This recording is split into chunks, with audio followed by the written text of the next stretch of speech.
Hi guys, in this video I'll show you how to restore WhatsApp backup from Google Drive.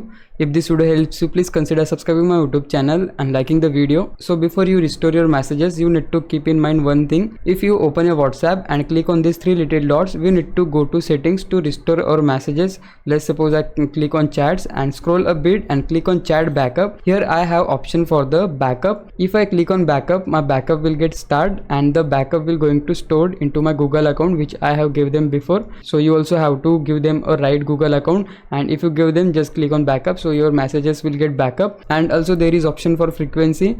If you want to set your backup every day, you can just click on daily. If you want to backup weekly, you can just set that as well. Once you do these things, we just need to uninstall the WhatsApp. Now let me uninstall my WhatsApp. So I have uninstalled my WhatsApp and reinstalled it. So now I'm going to set my account right in front of you. Here I just need to click on agree and continue, and here I'm going to provide them my mobile number. Once the mobile verification process complete, they ask me for restore backup, so I can just click on restore here.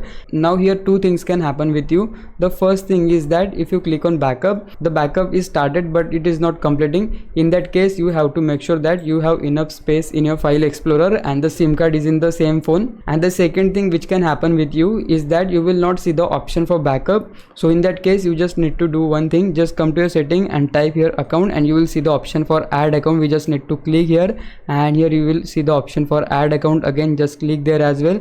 And now here we have to select Google, and right here we have to log in our Google account which we have provided them before to restore the backup. So we just have to log in that account firstly, and then we can just go for the WhatsApp login process. Then most probably you will see the option for backup in your case as well. So yeah, that's it. This is how you can restore WhatsApp backup from Google Drive. Now it's your time to repay me. For that, you can just subscribe my YouTube channel. I would really appreciate it.